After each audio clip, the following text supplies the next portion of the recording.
ভারতের বিএসএফ দাদা ভাইরা বসে বেশ আলোচনা করছে।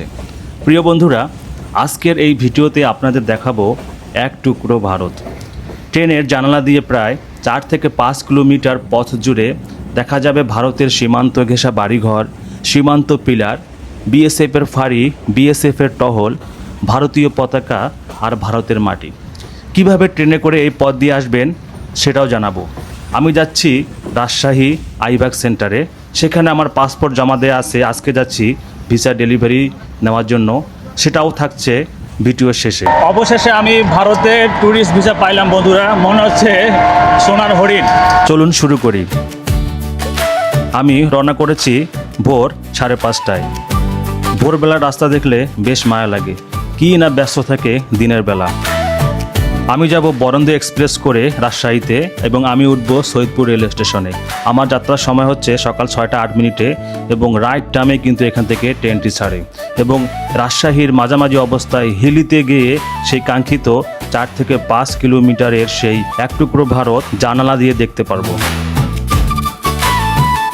ট্রেন তার আপন গতিতে এগিয়ে চলছে আর জানালার বাইরে একের পর এক বদলে যাচ্ছে চারপাশের দৃশ্য।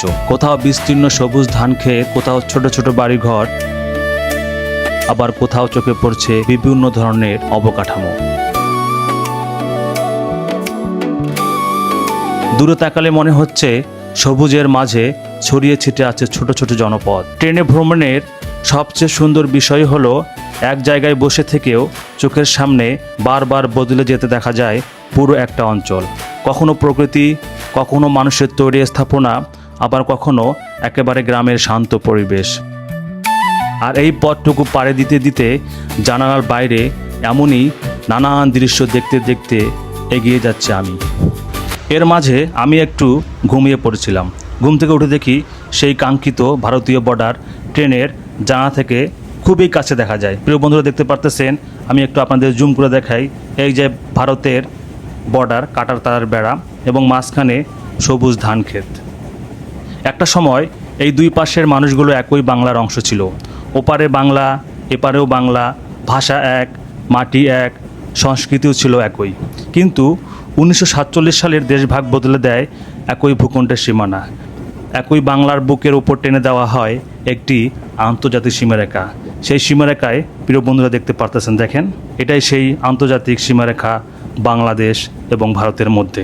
আজ সেই সীমারেখার এক পাশে বাংলাদেশ আর অন্য পাশে ভারত। সময় বদলেছে, সীমানা বদলেছে, কিন্তু এই মাটির সঙ্গে জড়িয়ে থাকা সেই বাংলার গল্পটা আজও রয়ে গেছে। প্রিয় বন্ধুরা দেখেন, এই যে কাটাতারা বেড়া দেখা যাচ্ছে, একটা নাগরিক যাচ্ছে, ভারতীয় নাগরিক যাচ্ছে, সেটা দেখা যাচ্ছে এবং ট্রেনটা খুবই দ্রুত যাওয়ার কারণে স্পষ্ট বোঝা যাচ্ছে না। তারপর আমি জুম করে যতটুকু পারছি আপনাদের দেখানোর চেষ্টা করছি। এই যে ভারতের ফাঁড়ি, দেখেন একজন বিএসএফ দাঁড়িয়ে রয়েছে, বসে রয়েছে এবং দেখেন দুটো সীমানা দেখা যায়, এদের সীমানা দেখা যায়। এই যার একজন বিএসএফ আছে, দেখেন পতাকা সহ ফাঁড়ির মধ্যে। এই যে কয়েকটি বিএসএফ একসঙ্গে বসে গল্প করছে। প্রিয় বন্ধুরা, বাংলাদেশের বিজিবি রয়েছে কিন্তু রেল লাইনের এপারে এবং দেখতে দেখতে আমরা হিলি ইমিগ্রেশন পার করে চলে আসলাম বন্ধুরা। এই হিলি ইমিগ্রেশন দিয়ে কিন্তু আপনি বৈধ ভিসা থাকলে এই পোর্ট দিয়ে কিন্তু আপনি সহজেই ভারতে যেতে পারবেন। সামনে আরও বেশ কয়েকটি ভারতীয় বাড়ি দেখতে পারবেন, বিএসএফ দেখতে পারবেন, তাদের ফাঁড়ি দেখতে পারবেন। প্রিয় বন্ধু দেখেন, ভারতের দুর্গাপূজা চলতেছে বিধায় বড় একটি প্যান্ডেল করেছে এবং আমি এখন চলে আসলাম হিলি রেলওয়ে স্টেশনে। এই স্টেশনের পরে আবার কিছু অংশ ভারতের রয়েছে, সেটা আমি দেখাবো। তেঁতুল গাছটি অনেক সুন্দর লাগলো বিধায় আমি একটু ক্যাপচার করে নিলাম। অনেক সুন্দর লাগছে, বাস্তবে তেঁতুল গাছটি দেখতে আরও অনেক সুন্দর। আমি এখন হিলি রেল স্টেশনে আছি। এই যে ট্রেনটি ছাড়লো, সামনে কিন্তু আবার ভারতের সেই বর্ডার দেখা যাবে, বিএসএফকে দেখা যাবে বন্ধুরা। এই যে আমাদের হিলি স্টেশন, আমি ছেড়ে চলে গেলাম এবং দেখতে থাকুন। এই যে দেখা যায় ভারতের পতাকা পথ পথ করে উঠতেছে। এই যে একজন বিএসএফ সাইকেল নিয়ে বসে আছে এবং এই যে বাড়িগুলো দেখা যায়, এগুলো সব ভারতীয়দের বাড়ি। রেলপথ থেকে অল্প একটু দূরে গেলেই কিন্তু ভারতীয় বাড়ি দেখা যায়। এগুলো সব হচ্ছে ভারতীয়দের বাড়ি এবং সীমানাটা দেখেন, সিমরার কাছেই কিন্তু ওদের বাড়ি উঠানো হয়েছে। সব ভারতের অংশ এটা।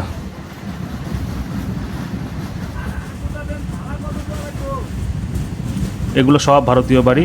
এই যে দেখেন বিএসএফ, এই দেখেন পতাকা সহ হাড়িতে সাইকেল নিয়ে বসে আছে। বাড়িগুলো সব ভারতের। আর একটু সামনে গেলে শেষ হবে, আরও আছে, আমি দেখাচ্ছি। পুরা 4 থেকে 5 কিলোমিটার কিন্তু এর দূরত্ব। এই যে দেখেন আমাদের টাটা দিল। আমি ট্রেনে জানলা দিয়ে কিন্তু এই ভিডিও শ্যুটটা করছি।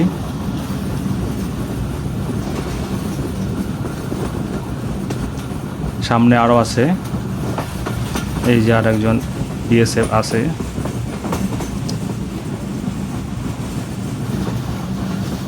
কে কোথা থেকে দেখতেছেন অবশ্যই কমেন্ট করে জানাবেন। এবং এই যে শেষ মনে হয়, সামনে গিয়ে শেষ হয়ে যাবে। এবং আপনারা এই 4.5 কিলোমিটার বা 5 কিলোমিটার ভারতীয় অংশ দেখতে গেলে অবশ্যই আপনাকে উত্তরবঙ্গের যে কোনো ট্রেন ধরতে হবে এবং সময় দেখে নেবেন যেন দিনের বেলা হয়। রাতের বেলা তো আপনারা এভাবে উপভোগ করতে পারবেন। অবশ্যই দিনের বেলা শিডিউল পেলে উত্তরবঙ্গগামী যে কোনো ট্রেনে করলে আসলেই এই হিলি, বিরামপুর, হিলি, জয়পুরহাট এর মাঝামাঝি অবস্থায় কিন্তু এই বর্ডারটি পড়ে। এখনও শেষ হয়নি, এই যে মনে হয় এবার শেষ হবে। একটু দূর থেকে কিন্তু সীমানা যেয়ে ঘুরে গেছে। এই যে দূরে চলে গেছে সীমানা, দেখেন আগে রেল লাইনের খুব কাছে ছিল, এখন অনেক দূরে চলে গেছে। দূরে যেয়ে কিন্তু ওই দিক দিয়ে ঘুরে শেষ হয়ে গেছে পাটটা পুরো বাংলাদেশ। বলতে বলতে আমি আব্দুলপুর জংশন থেকে ক্রসিং হয়ে রাজশাহীর উদ্দেশ্যে যাচ্ছি। রাজশাহীতে যে আমি আইব্যাক সেন্টারে যাব এবং ভিসাটা আমি কালেক্ট করব। যেহেতু আমার এসএমএস চলে আসছে একদিন আগে, আমি একদিন লেটে করে যাচ্ছি যাতে আমাকে যেন ফেরত যেতে না হয়। যেতে যেতে সেই সবুজায়ন আবার চোখে ধরা পড়লো আমার, বেশ ভালো লাগছে।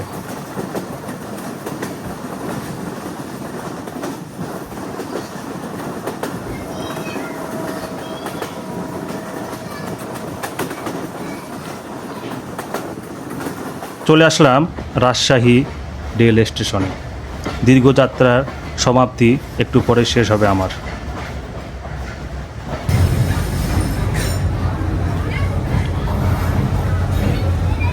ট্রেন থেকে নামলাম এবং হেঁটে হেঁটে স্টেশন থেকে বাইরে চলে যাব। রাজশাহীর রেল স্টেশনের টিকিট কাউন্টারের যে সেন্টারটা রয়েছে সেখানে কিন্তু বিশাল বড় একটা জায়গা জুড়ে কিন্তু এই সেন্টারটা রয়েছে। আমি একটা রিকশায় করে রাজশাহী আইব্যাক সেন্টারের দিকে রওনা করলাম। যেহেতু ক্লিন সিটি নামে রাজশাহী খুবই পরিচিত, আমি সেই রিকশায় করে যাচ্ছি এবং সেই ক্লিন সিটিটা একটু উপভোগ করছি।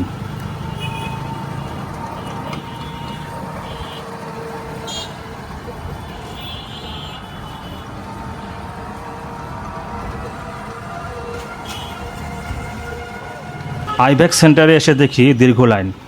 আমাদের সময় ছিল 3টা থেকে 5টা ডেলিভারি টাইম, কিন্তু এখানে 1টা থেকেই যারা ডেলিভারি নেবে সবাই সিরিয়ালে দাঁড়িয়ে রয়েছে। প্রিয় বন্ধুরা, এত সিরিয়াল যা বলা মুশকিল, সামনে পিছনে অনেক লোক।